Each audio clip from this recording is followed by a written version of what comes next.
being offered absolute, undisputed rule of your city. Right. Like unlimited wealth, total social dominance. And your only response to this ultimate bribe is just complete deafening silence. It's wild to even think about. It really is. So welcome to today's deep dive. You sent us this incredible stack of notes based on the lecture series, Life of Prophet Muhammad, the legacy of the greatest man who ever lived. I did, yeah. And our mission today is to explore the Meccan period of his life. We're going to look at the anatomy of this fierce, brutal resistance on one side, and then, absolute world-shifting faith on the other. Yeah, and looking through these sources, what strikes you immediately is that this isn't just a historical timeline. Right. It is this deeply emotional exploration of just unwavering conviction. I mean, we are looking at a masterclass in profound empathy and a message that fundamentally shifted the axis of the world. So, setting the scene based on the notes you gave us. The prophet is preaching in Mecca, and the ruling elite, the Quraysh tribe, they're getting increasingly frustrated. Yeah. Very frustrated. Right. And it seems they try various tactics to stop him, but eventually they decide to use his uncle, Abu Talib. So, why go to the uncle? Well, to understand that, we kind of have to understand how the Meccan economy and society actually worked back then. Okay. It was entirely based on tribal protection. Like, there was no police force. Wow. Okay. Yeah, so your physical safety relied completely on your clan's backing. And Abu Talib wasn't just a beloved uncle, he was the head of the clan. Oh, I see. So the tribal code meant that to physically harm Muhammad was to essentially declare an all-out blood feud with Abu Talib and his entire family line. Got it. So the Quraysh leaders go to Abu Talib and basically say, hey, your nephew is disrupting our society. You need to tell him to stop. Exactly. And so Abu Talib calls for his nephew, and it's the middle of the day. It's scorching hot in Mecca. Right. The prophet comes to his uncle's small room, and the crucial detail here is that Abu Talib doesn't command him like a tribal leader. He pleads with him out of love. Oh, wow. He says, please, your people are complaining. For my sake and yours, just stop this disruption.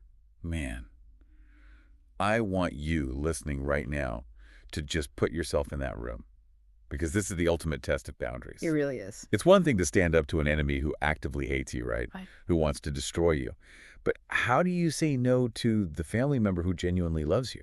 And who is literally keeping you alive. Exactly. The pressure to just compromise a tiny bit, just to save your uncle the political heat, that must have been suffocating. Oh, it's the exact kind of familial pressure that breaks almost anyone. But his response is legendary. What does he say? He doesn't argue the tribal politics. He doesn't get defensive at all. He looks up at the sky, points to the sun, and asks his uncle, do you see the sun? Okay. Abu Talib says yes. And the prophet replies that he is no more capable of abandoning his mission than Abu Talib is of bringing him a flame from that sun itself. Yeah, and there's also a related sentiment in the notes where he says that even if they placed the sun in his right hand and the moon in his left, he would not give up this matter. That is just a breathtaking metaphor. Right. It's not an act of teenage defiance. No, not at all. It's a statement of inescapable reality. Like he's saying, you are asking me to stop breathing. Exactly.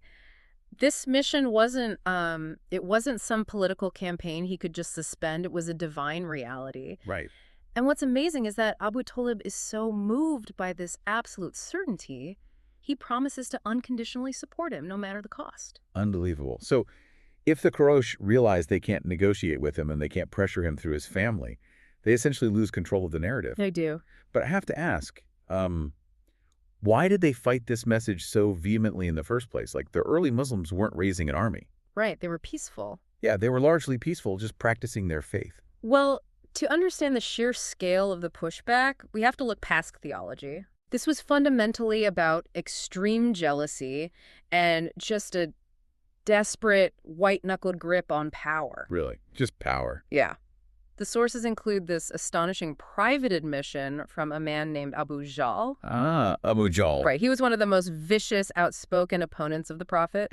But Abu Jahl privately confesses to a companion that he actually knows Muhammad is telling the truth. Wait, hold on. I need to stop you there. Abu Jahl is the spearhead of the opposition. Yeah, the main guy. He mobilizes the whole city against the Muslims. And privately, he admits he thinks the message is divine truth. He does. That makes absolutely no logical sense. Why would someone risk their own soul and fight so violently if they genuinely believe the message is real? Because of tribal ego, basically, and economics.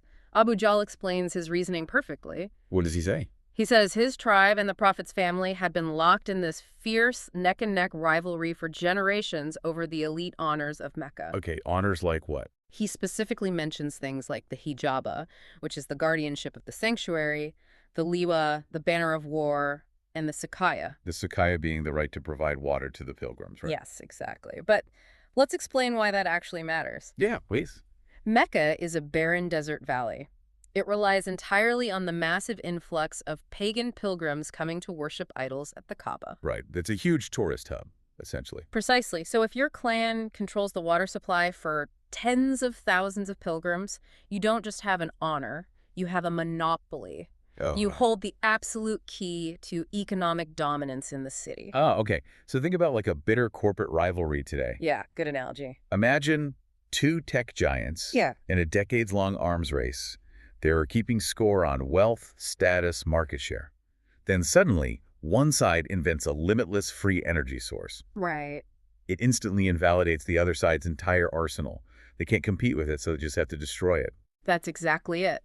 Abu Jahl says, we can compete with them in providing food and water. But now they say they have a prophet among them receiving revelation from heaven. How can we ever compete with that? So admitting the truth meant losing the game. Exactly.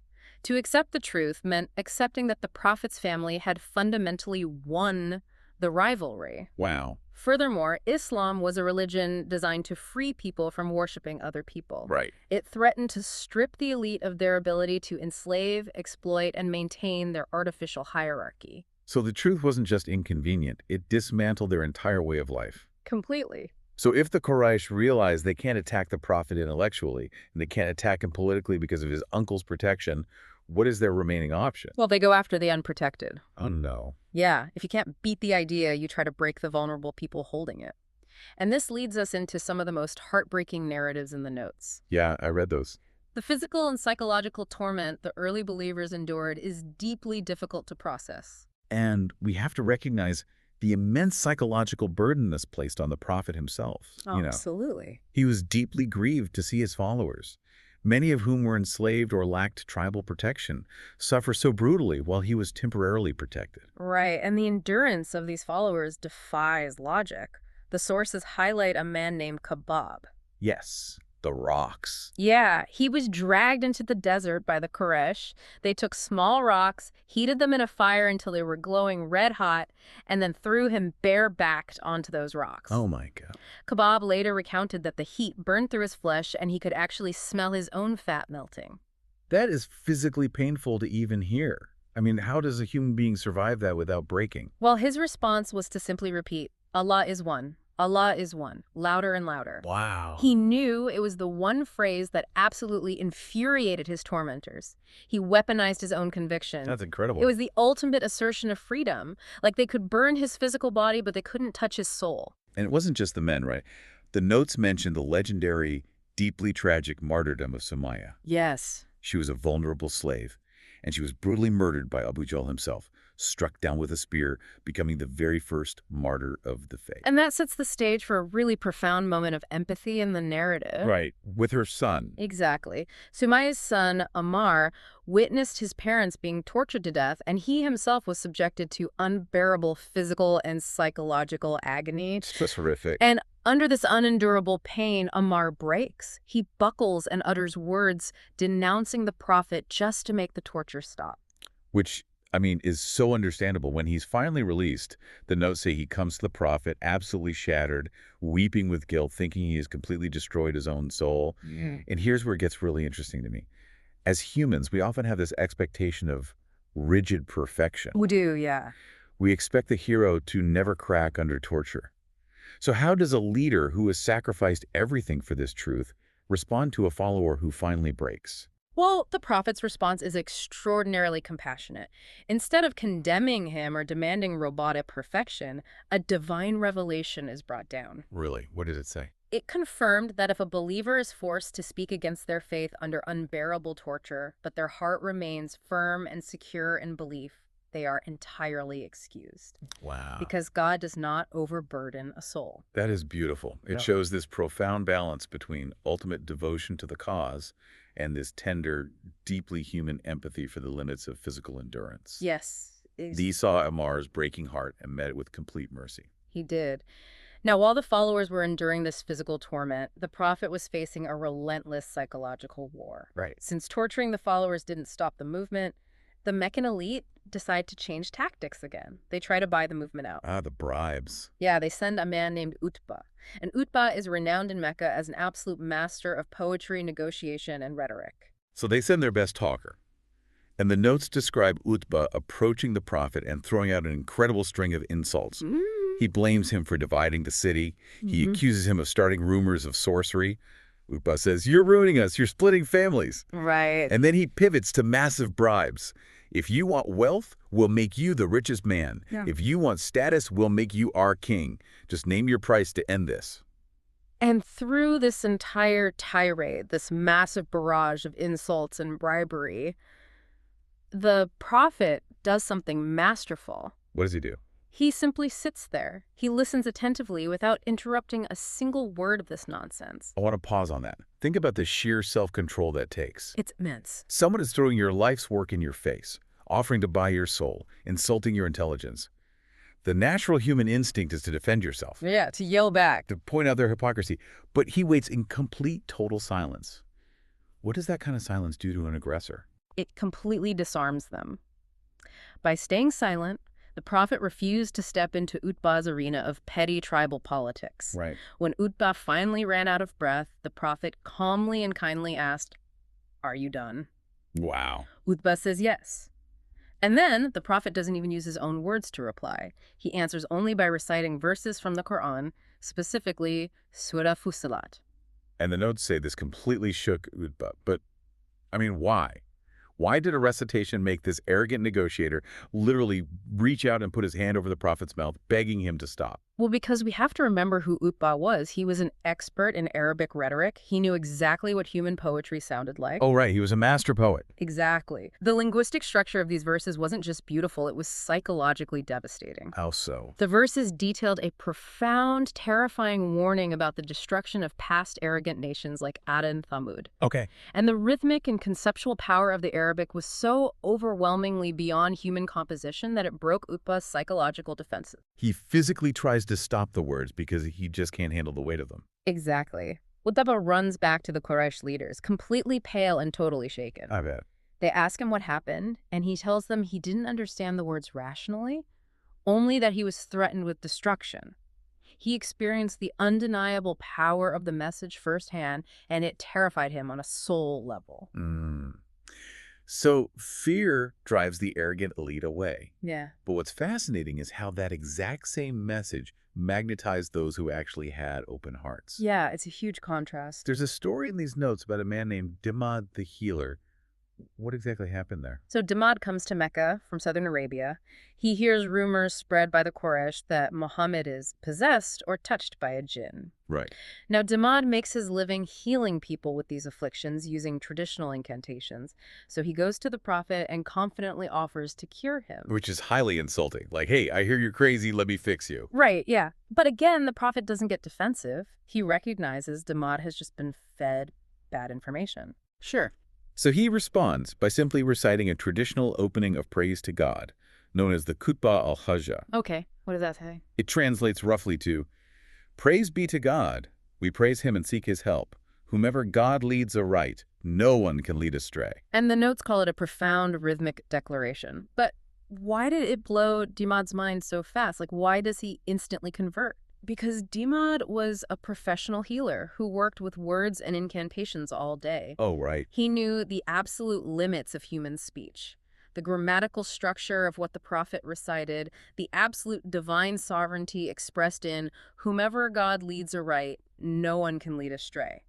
It subverted everything Dimad knew about language. Wow. Dimad actually interrupts him, begs to hear it again, and says, "These words reach the depths of the ocean." That's beautiful. Yeah, and he converts on the spot and pledges allegiance not just for himself, but for his entire tribe. Think about the magnitude of that. A man walks in expecting to cure a madman, and within minutes, his entire soul is reoriented because of the sheer power of a few sentences. And there's another story here that shows a different side of this magnetism, right? The story of Amr ibn Abasa. Yes, Amr's a Bedouin who already realized idol worship was false. He hears rumors of a man in Mecca preaching something new. Okay. He sneaks into the city because it's far too dangerous to be seen with the prophet publicly, and he finds him. The prophet explains the core message. Worship God alone, destroy the idols. And Amr loves it. Amr immediately says, I want to follow you. But the prophet tells him no, right? He does. He tells him, you cannot follow me now.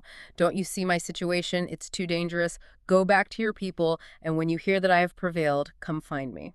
So he sends him away for his own safety. Right. So Amr goes back to the desert. Years pass. Finally, he hears the prophet has migrated to Medina and is victorious. So Amr travels all the way to Medina. And this is where it gets me. Amr approaches the prophet in the middle of a massive crowd of followers and asks, do you know me? Think about the rarest trait of true leadership. It's like that one legendary mentor you meet once in a chaotic, crowded room. Mm-hmm.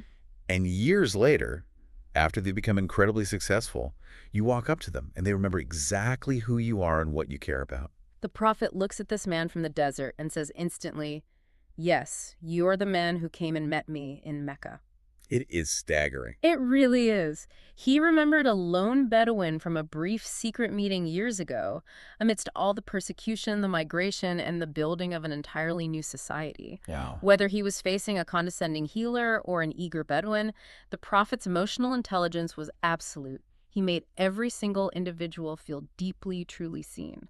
As we wrap up this deep dive into the notes you provided, it's just, it's incredible to reflect on this. The legacy of the greatest man who ever lived is defined by so much more than just the historical events. Exactly. It's defined not just by what he endured, the visceral threats of Abu Jahl, the immense familial pressure from Abu Talib, the heartbreaking agony of watching followers like Khabab and Sumayya suffer, Right. but how he endured it. With an unshakable faith that couldn't be bought by Utbah's gold or intimidated by the hot rocks of the desert. Yes. With a heart so vast that he could forgive a broken man like Ammar without a second thought. And remember, a lone seeker like Amr, years across the desert. It's a legacy of supreme patience and emotional depth that quite literally changed the fabric of humanity. And I want to leave you listening with one final fascinating irony to mull over. Oh, this is a good one. We talked about how the leaders of Quraysh tried desperately to destroy the prophet's reputation, right? They sent people out to the visiting tribes, spreading rumors that he was a dangerous sorcerer, a madman, someone to be avoided at all costs. Right. It was this massive, coordinated smear campaign to protect their power and their economy. But think about the mechanics of that. It was precisely those hostile rumors that acted as a beacon. Mm-hmm. Those rumors are exactly what alerted seekers of truth, like Dimah the healer and Amr the Bedouin, that something extraordinary was happening in Mecca. The rumors drew them right to him. The very efforts meant to silence the message became the exact tool that broadcast it to the world.